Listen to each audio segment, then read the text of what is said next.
रह जाए कुछ बनना है। अरे तो सोच के देखिले रे मनई जगी, सोच के देखिले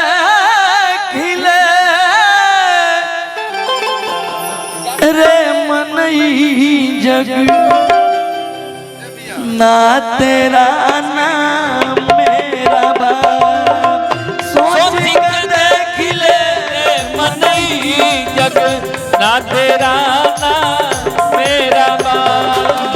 डाल डाल बैठे वाला पंछियत रैन बसेरा बाप, सोच के देख ले मनई जग, ना तेरा ना मेरा बाप, सोच के देख ले मनई जग, ना तेरा ना मेरा बाप।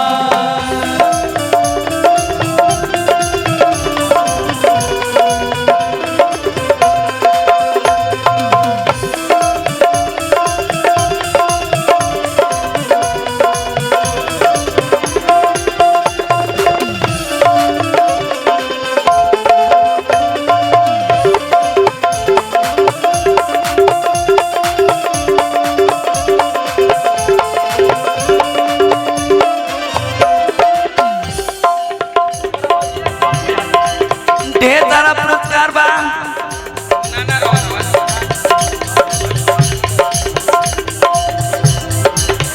चली यहाँ के आदरणीय मनबोध जी नाना लागत यहाँ नाती के तरफ से ढेर सारा पुरस्कार, अभिनंदन बंदन बा, ये ध्वज सम्मान बा। एक और पुरस्कार छोट भाई की तरफ से।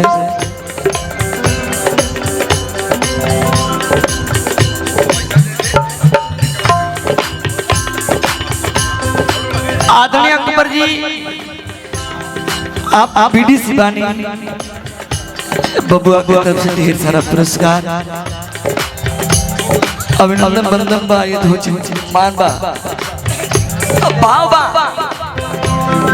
खाली हाथ जाई जग में तब का लेके जाई,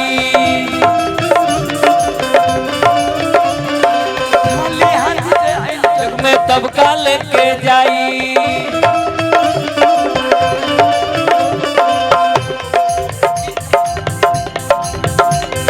आदरणीय स्टेडी राज जी के छोट भाई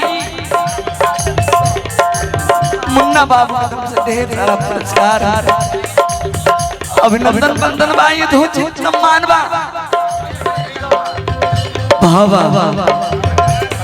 खाली हाथ जाई जग में तब का लेके जाई, खाली हाथ जाई जग में तब का लेके जाई।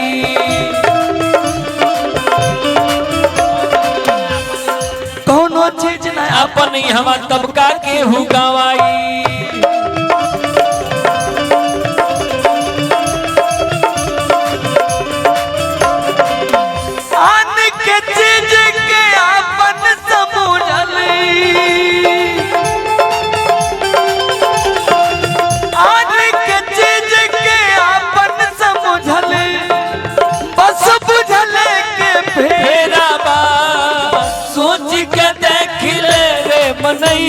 जग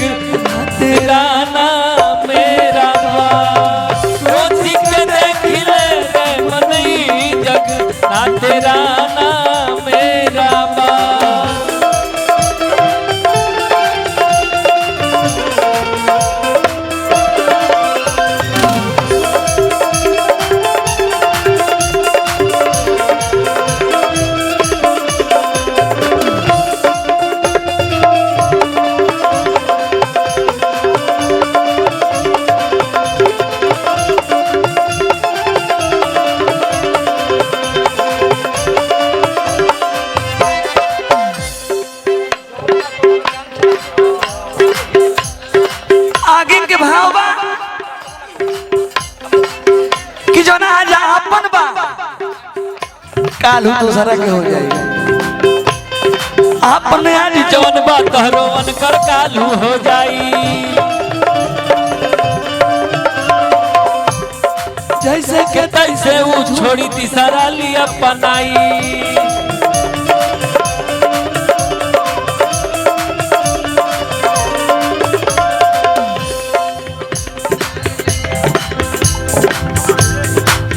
छोट भाई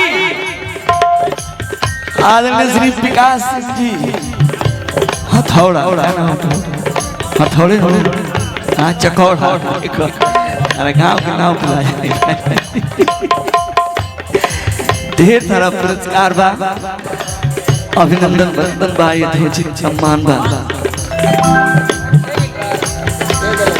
आपने आज जौन बात रोन कर कालू हो जाए।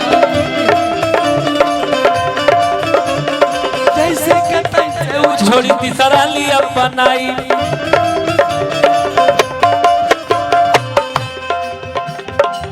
अकर्म कर्म सुकर्म करे खा।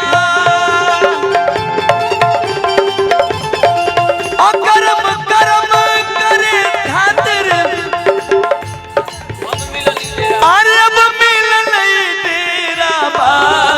सोच के देख ले रे मनई जग ना तेरा ना मेरा बा। सोच के देख ले रे मनई जग ना तेरा ना मेरा बा। सोच के देख ले मनई जग ना तेरा ना मेरा बा। सोच के देख ले रे मनई जग ना तेरा ना मेरा बा। छोट भाई हुई तू ना मामा के लिखा भाई है लगभग।